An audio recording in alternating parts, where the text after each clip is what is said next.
जैसे जैसे हरियाणा विधानसभा चुनाव नजदीक आ रहे हैं, वैसे वैसे राजनीतिक पार्टियों के बाहुबली अपने प्रचार प्रसार की गति को तेज कर रहे हैं। विधानसभा चुनाव लड़ने की इसी कड़ी में अब एक और नाम जुड़ गया है, जो लोकतंत्र सुरक्षा पार्टी से चुनाव लड़ने का दावा कर रहे हैं।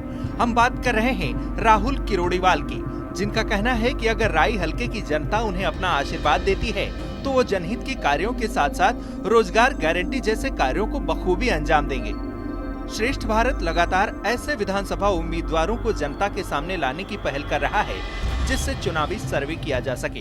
हरियाणा में विधानसभा चुनाव प्रस्तावित हैं और विधानसभा चुनाव में बड़े बड़े चेहरे दांव खेलने के लिए तैयार हैं। तमाम जो राजनीतिक पार्टियां हैं वो सरगर्मी से अपने चुनाव प्रचार में लग चुकी हैं। जल्द ही इनको सार्वजनिक भी कर दिया जाएगा कि कौन सी पार्टी किस उम्मीदवार पर दांव खेलने वाली है। ऐसे में एलएसपी पार्टी यानी लोकतंत्र सुरक्षा पार्टी से एक युवा हमारे साथ हैं, बातचीत कर लेते हैं और जान लेते हैं कि अब की बार एलएसपी क्या गुल हरियाणा में खिला पाएगी। हम बात कर रहे हैं राहुल किरोड़ीवाल की। जी हाँ, राहुल किरोड़ीवाल एक ऐसे युवा हैं जिन्होंने अच्छी पढ़ाई लिखाई करते हुए राजनीति में पदार्पण किया है। उनसे तमाम वो बातें जानेंगे जो राजनीति के लिहाज से एक आम आदमी के जीवन स्तर को सुधारने में कामयाब हो सकती है। राहुल जी, स्वागत है आपका। नमस्कार, मैं राहुल किरोड़ीवाल। बहुत बहुत स्वागत है, आप लोग आज मेरे पास आए जी। राहुल जी, सबसे पहले ये बताइए कि आप युवा हैं, दूसरे काम करने की बजाय राजनीति जो एक दलदल मानी जाती है उसमें आपने पदार्पण किया है। क्या सोचकर आप राजनीति में आए हैं? राजनीति में जी अपना कोई स्टार्टिंग से तो कुछ नहीं था, पर एक मेरा छोटा सा काम था। तो मैं अपने क्षेत्र के विधायक जी के पास जाता हूँ, तो वो मेरा कार्य ना किसी तरीके से नहीं हो पाता है। और मैंने सोचा कि जब विधायक के होते हुए काम नहीं हो पा रहे, तो जो आम जनता है इस हलके के अंदर में गरीब तबका है, अपने जितने भाई हैं, जितने बुजुर्ग साथी हैं और जो भी हमारी मातृशक्तियाँ हैं, तो उनके कार्य कैसे होते होंगे। बस इस करके ही मैंने सोचा कि चलो कुछ नए तरीके से हम राजनीति को लाने की कोशिश करते हैं। जो हमारे भाई बेरोजगार से परेशान है, रोज़गार नहीं है, किसी बुज़ुर्ग की पेंशन नहीं बनी है, किसी माता की पेंशन नहीं बनी है, किसी विधवा की पेंशन नहीं बनी है। और जो कहीं कहीं ऐसा हमारे को देखने को मिला है कि गाँव में भी शिक्षा की बड़ी कमी महसूस हुई है। हमारे को शिक्षा की, स्वास्थ्य की कमी महसूस हुई है। तो जो यहाँ के मौजूदा विधायक रहे हैं उन्होंने वो चीज़ें नहीं कराई हैं।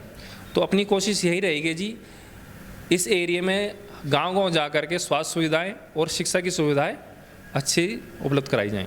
चलिए, बहुत अच्छी सोच है आपकी, लेकिन थोड़ा सा इसमें यह भी देखना होगा कि एलएसपी जो पार्टी है वो नई पार्टी है। अभी तक इसने कोई विधायक, कोई एमपी कुछ नहीं बनाया है। तो ऐसे ही पार्टी से पदार्पण करने का असल कारण क्या है, रीज़न क्या है? इस पार्टी से जी एक्चुअली में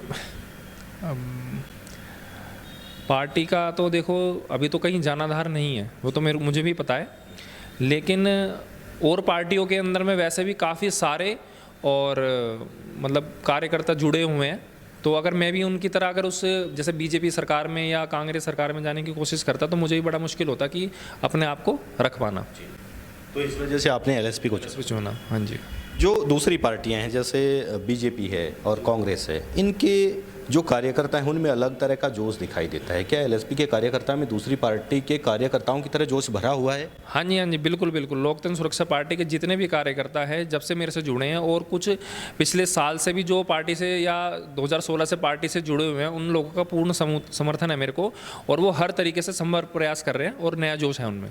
आप अपनी राय विधानसभा की किन समस्याओं को जानते हैं? अगर जनता आपको मौका देती है तो सबसे पहले किन समस्याओं का समाधान करवाया जाए? सबसे ज़्यादा समस्याएं तो जी अपनी ये है कि हम जहाँ गाँव में गए हैं वहाँ पर सीवरेज की, रोड की और किसी अधिकतर बुज़ुर्गों की पेंशन नहीं बनी है।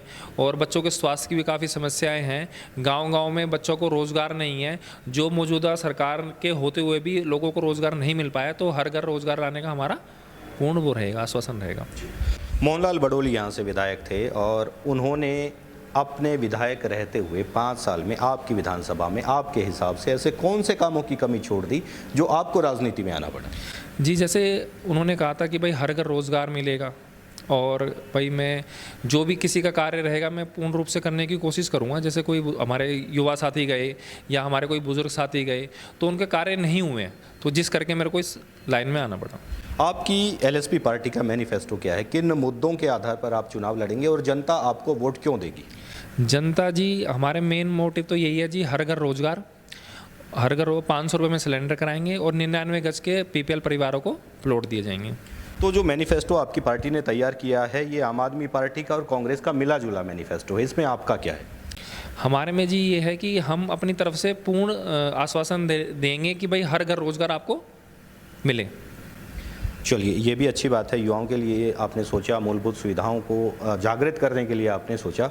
जो सरकारी तंत्र है, उस सरकारी तंत्र में बड़े पैमाने पर भ्रष्टाचार व्याप्त है। अगर LSP सरकार बनाती है या आप विधायक बनते हैं तो अपनी विधानसभा से भ्रष्टाचार पर कैसे लगाम लगाएंगे? भ्रष्टाचारियों के लिए तो जी मूलभूत ये है कि भाई हम अपना जो भी हमारे नीति रहेंगी उस हिसाब से विचार करके उसको लागू करने की कोशिश करेंगे। आपको क्या लगता है कि बीजेपी और कांग्रेस पार्टी जो सत्ता में लंबे समय से रहती आई है, इनमें से कौन सी पार्टी बेहतर है और जन समस्याओं को सुलझाने में कौन सी पार्टी बेहतर रह पाई? पार्टियां तो जी चाहे आप बीजेपी कह लो चाहे कांग्रेस कह लो, पार्टियां दोनों ही अच्छी रही है। मेन होता है जी कैंडिडेट का। कैंडिडेट अगर अपनी तरफ से अपने हल्के में कार्य अगर अच्छे बेहतर लेवल पे करता है तो पार्टियों को अच्छा वो मिलता है। आपके हल्के के जो युवा हैं उनको रोजगार देने के लिए कौन सी स्कीम आपके पास है? किस तरह के प्रावधान आपकी पार्टी करेगी, या आपके जो नैतिक मूल्य हैं वो किस तरह से उन युवाओं को प्रेरित करेंगे? जी जैसे जब हम इसे हल्के में आए तो हमने देखा काफ़ी लोग बेरोज़गार थे। तो अभी हमने जैसे बड़ खालसा के अंदर में कुछ युवाएं थे जो अच्छे पढ़े लिखे थे, उनके पास नौकरी नहीं थी। तो सेक्टर 2 में अपना ऑफिस है जी नोएडा में, तो मैंने वहाँ पर 4 लड़के बड़ खालसा के और 5 लड़के बहराबाकी के लगाए हैं। आपको क्या लगता है, राय विधानसभा आपको विधायक बना देगी? हाँ जी, जैसे हिसाब से मेरे को अभी तक के लोगों का समर्थन मिल रहा है, बुजुर्गों का आशीर्वाद मिल रहा है, माता शक्ति का आशीर्वाद मिल रहा है, अपने युवाओं में जो जोश दिख रहा है, अपने जितने भी हमारे कार्यकर्ता हैं उनका जोश दिख रहा है, उस हिसाब से लग रहा है कि हम पूर्ण बहुमत से इस एरिया से जीत हासिल करेंगे। LSP अभी एक छोटी पार्टी मानी जाती है, क्षेत्रीय पार्टी मानी जाती है। जो सांसद जिन्होंने LSP पार्टी को बनाया था वो खुद बीजेपी से निकले हुए हैं। तो ऐसे में LSP और बीजेपी की विचारधारा आपके हिसाब से कितनी अलग है? बीजेपी की और जी इसमें थोड़ा सा बीजेपी सरकार के अंदर में क्या है कि जो अपने साथी हैं उनको ज़्यादा प्रोत्साहन रखते हैं, और हमारे LSP के अंदर में ये है कि वो हर बिरादरी के लोगों को इन्वॉल्व रखती है। श्रेष्ठ हरियाणा पर खबरों से जुड़े रहने के लिए चैनल को लाइक और सब्सक्राइब जरूर करें। बेल आइकन दबाएं और देखते रहें श्रेष्ठ हरियाणा।